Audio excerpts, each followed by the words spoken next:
Assalamualaikum guys, balik lagi di YouTube channelnya Febriana Helmet nih. Teman-teman, apa kabarnya di rumah? Semoga teman-teman sehat selalu ya guys ya. Balik lagi sama gua Rian Haryadin nih. Di video kali ini gua bakal penuhin request dari teman-teman yang nge-request komparasi dua buah helm nih. Seneng banget gua kalau udah komparasi kayak gini nih ya guys ya, karena seru nih. Nanti di pihak sini ada yang ngerasa wah helm gua lebih bagus, di pihak sininya juga wah lebih bagus yang ini bang. Jadi banyak banget pro dan kontra karena seru banget guys. Jadi teman-teman disimak nih videonya sampai akhir. Tapi sebelum itu gue mau ngingetin buat teman-teman nih yang belum subscribe. Gak pernah lupa gue ingetin ya, segera di subscribe channel Febriana Helmet. Diklik juga tombol notifikasinya biar gak ketinggalan video-video terbaru dari toko kita. Kita langsung ke pembahasannya ya guys ya. Nah, jadi ini dia dua buah helmnya guys, udah gua siapkan ya guys ya. Di sini gua siapkan sama-sama warnanya. Karena kemarin ada yang request di komentar, "Bang, coba compare sama TT Course." Apa boleh buat, gua bakal buat videonya ya guys ya. Meski dari range harganya ini berbeda, tapi it's okay nih karena gua mau memenuhin request dari teman-teman, kita buat aja videonya ya. Di sini FFC 21-nya udah gua sediain, warnanya juga hitam dop dan TT Course-nya juga warnanya hitam dop guys. Kita bahas dari first impressionnya dulu nih, dari look di bagian luarnya dulu. Kayak TT Course nih, kalau kalian udah tahu lah ya, salah satu helm yang laris banget. Di range harganya dia laris banget nih, gua bilangnya nih helm legend ya. Legendnya kenapa? Karena banyak banget yang pakai. Gak sedikit juga nih yang menganggap helm TT Course ini salah satu helm paling worth it dibeli di range harga under 1,5 ya. Nah, dengan hadirnya FFC 21 ini, walaupun dari perbedaan harganya cukup signifikan ya sama TT Course, menurut gue ini patut buat kita bahas. Kita bahas dari bagian luarnya, dari bagian ventilasi. Keduanya sudah dilengkapi dengan mode ventilasi yang bisa di-adjust. Kedua helm ini di bagian mode ventilasinya sudah bisa di-adjust guys. Jadi untuk keluar angin masuk di bagian depan, untuk ventilasinya sama. Dan di bagian head ventilationnya juga sama ya. Ventilasi yang di bagian jidat guys, nih biar lebih gampang, di bagian jidat juga sama.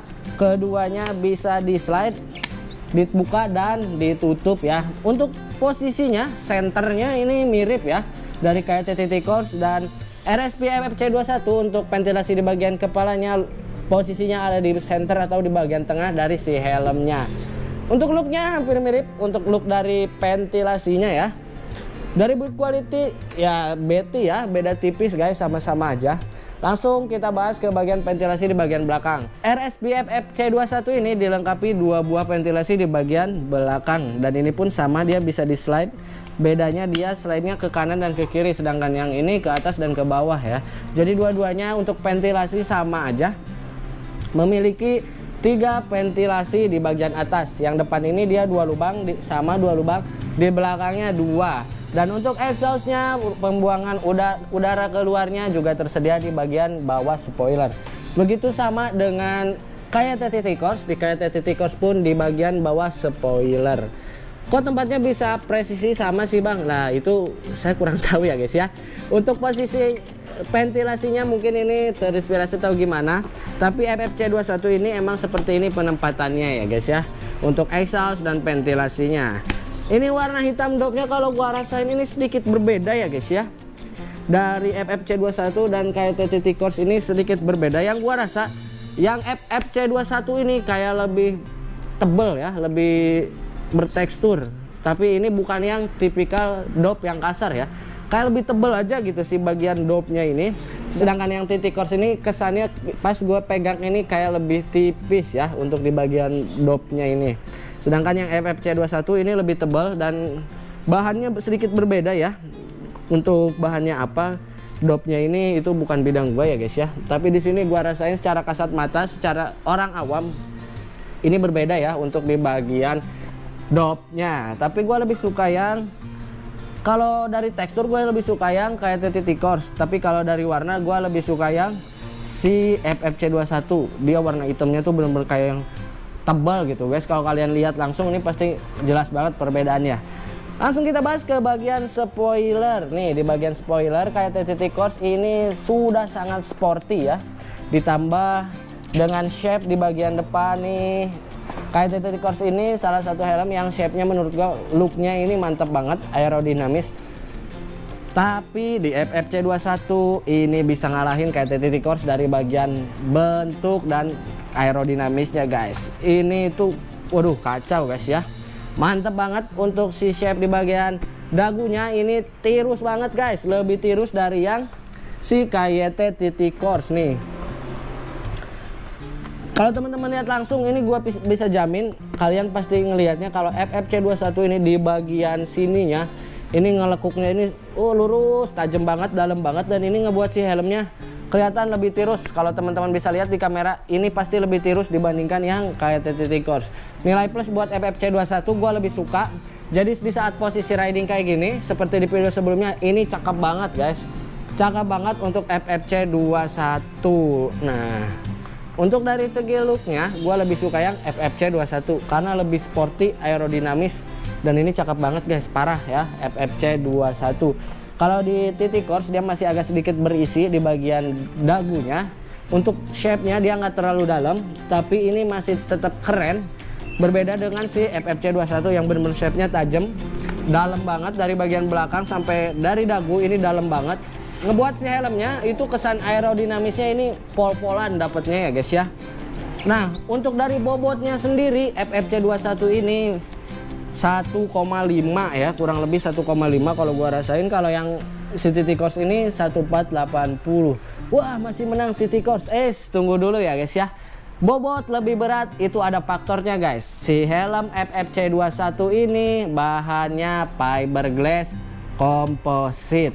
Yes, FFC 21 dia ada dua varian, yang bahan fiberglass composite sama yang karbon. Sedangkan yang kayak T-Corse untuk bahannya ini dia menggunakan ABS atau termoplastik ya untuk bahannya. Untuk kualitas bahan masih menang di FFC 21 karena dari bahan di video sebelumnya gue pernah sempat bahas soal bahan dari helm ya di video NJS nih. Kalau kalian yang belum nonton nih, gue sematkan videonya di atas. Nah, bahan itu dia ada 3 tingkatan. Termoplastik ABS ada di tingkat yang nomor 1, kedua itu fiberglass composite di tingkat nomor 2, dan yang ketiga itu di tingkat karbon ya. Dan dia ada di tengah-tengah, sedangkan yang ABS ini dia ada di bagian bawah. Jadi bobot wajar aja lebih berat, tapi buat build quality ini ada di atasnya kayak T-Corse. Tapi dengan catatan bukan berarti kualitasnya lebih ringkih atau lebih gimana. Semua helm yang jual di pasaran itu sudah lolos quality check. Jadi teman-teman gak usah takut, standarisasi udah SNI dan pastinya udah lolos, udah layak pakai ya. Nah itu makanya ini berat tapi masih bisa dimaklumi karena di garis bawahi bahannya fiberglass composite. Kalau teman-teman bisa cek helm lain yang bahannya fiberglass composite, bobotnya agak sedikit berisi ya. Agak sedikit keker guys, jadi agak sedikit lebih berat dibanding yang bahannya ABS. Keunggulan ABS itu salah satu bahan yang emang bisa bikin helm ringan, tapi kalah sama yang karbon. Kita lanjut ke bagian visor. Kedua helm ini sudah dilengkapi dengan flat visor. Untuk bahan visornya sendiri, kalau FFC 21 ini dia bahannya polikarbonat sama ya guys ya. Keduanya sudah dilengkapi anti scratch. Dan di helm ini kedua-duanya itu dia single visor. Dari bahas bagian luar, ini kita udah bahas build quality. Dari ini langsung aja kita bahas ke bagian interior, karena nggak lengkap banget kalau nggak bahas bagian dalam guys. Nah langsung aja kita bahas ke bagian interiornya guys. Di sini kalau dari packaging ya, ini RSP FFC 21 kalau apple to apple nih ya, head to head nih, menang FFC 21. Packagingnya dia dapat tas guys. Emang harga nggak pernah bohong ya, harganya ini di harga 1819 guys ya. Nih kita bahas dari bagian busa. Nah di video sebelumnya gua pernah bahas ya di FFC 21 untuk di bagian busa. Di sini nggak ada hal yang bikin gua wow gitu ya guys ya. Untuk di bagian busa layaknya pada kayak RSP pada umumnya, kayak FF 500 semuanya ya. Untuk di bagian busa perbedaannya di sini ada dikasih tambahan di sini kayak kulit-kulitan gitu guys, dan kulitnya ini sama bertekstur. Nggak kalah untuk kayak T-Corse pun sama, dia dikasih bahan kulit-kulitnya gitu guys. Di sini untuk ketebalan busanya ini sama-sama tebal kedua helm ini, dan untuk dari segi halusnya ini sama aja ya. Ini ukuran M, tapi gua rasain kemarin ini nggak masuk guys di gua guys. Biasanya gua M di Titikors masih masuk, tapi di FFC21 ini nggak masuk. Apa karena dia ada dua ukuran shell ya? Tapi Titikors juga dia dua ukuran shell, M beda sendiri, LXL. Sama ini FFC21 pun M LXL ya untuk ukuran shellnya. Tapi kalau dilihat dari lebih kecil siapa, kalau ngelihat si shape-nya yang kayak gini pasti sepintas kayak lebih kecil dari RSP FFC21. Tapi menurut teman-teman gimana, lebih kecil yang FFC21 atau kayak Titikors? Untuk keduanya sudah dilengkapi dengan slot intercom juga ya. Jadi dua-duanya sudah ada fitur slot intercom. Untuk sistem pengunci keduanya double D-ring.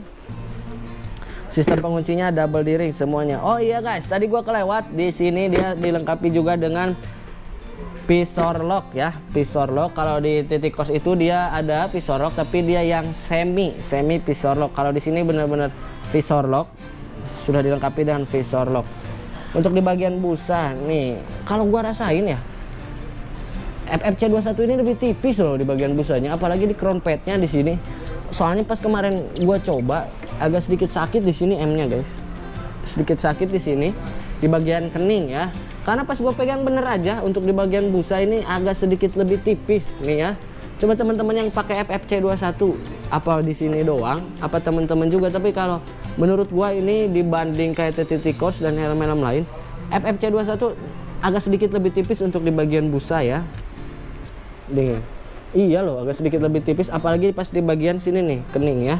Ini kerasa banget karena kemarin di situ agak pas masuk blek, ini tuh langsung kayak ketekan gitu guys. Ini M. Gue pakai M di sini masih aman, cuman kalau kelamaan agak sedikit pusing ya. Gue udah nyoba dan ini masuk di sini, gue nggak nyaman banget FFC21 ini. Nah, untuk udah interior udah kita bahas ya guys ya. Sebenarnya helm ini itu balik lagi ke kebutuhannya masing-masing ya, dan balik lagi ke seleranya masing-masing. Kayak Titikors ini kenapa bisa laris bang? Helm agar harganya affordable di 1,5, under 1,5 untuk yang motif biasa. Bobotnya ringan, tampilannya cakep, dan part-partnya itu gampang. Kadang ada orang yang malas beli sebuah helm karena part kayak visor tambahannya, spoilernya, itu susah. Jadi kita mikir-mikir dua kali kalau mau beli helm tersebut. Tapi untuk kayak Titikors ini, untuk si visornya ini melimpah banget di pasaran, banyak banget yang aftermarketnya pun banyak, dan untuk yang dark visor original dari KYT-nya pun ada ya. Untuk spoilernya pun dia banyak banget, melimpah ya di pasaran. Ini untuk RSP FFC21, tapi untuk barangnya guys, kalau sebenarnya partnya juga ini gampang. Spoiler dia sama kayak New Wintel PNP ya untuk FFC21, dan New Wintel ini di bagian spoilernya PNP. Ini 100% sama. Tapi untuk barangnya, apalagi motif-motif tertentu, RSP ini barangnya agak sedikit susah guys. Nih. Apalagi yang motif yang Poison Red itu susah, dan Ryujin juga sama sekarang agak susah guys. Nah, jadi menurut teman-teman gimana nih ya komparasi kedua buah helm ini? Lebih cakep yang RSP FFC21 atau KYT Titikors? Kalau menurut gua dua-duanya dicakep di range harga yang sama, dengan fitur yang berbeda, dengan sajian helm, desain yang berbeda, yang punya karakternya masing-masing. Menurut gua ini keduanya layak buat teman-teman beli, dan ini wajib banget buat dibeli. Kalau belinya, tapi jangan lupa guys, belinya di Febriana Helmet ya guys ya, jangan di tempat lain.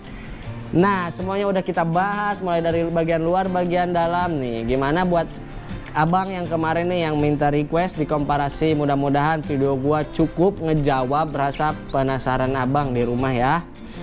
Buat teman-teman yang udah nonton videonya sampai selesai, gue ucapkan terima kasih banyak nih ya. Buat teman-teman yang mau request di next video bang buat ini, silakan di typing aja di kolom komentar. Kalau ada kurang lebihnya gue minta maaf nih ya. Gue Rian Haryadin pamit undur diri guys. See you next video. Assalamualaikum warahmatullahi wabarakatuh.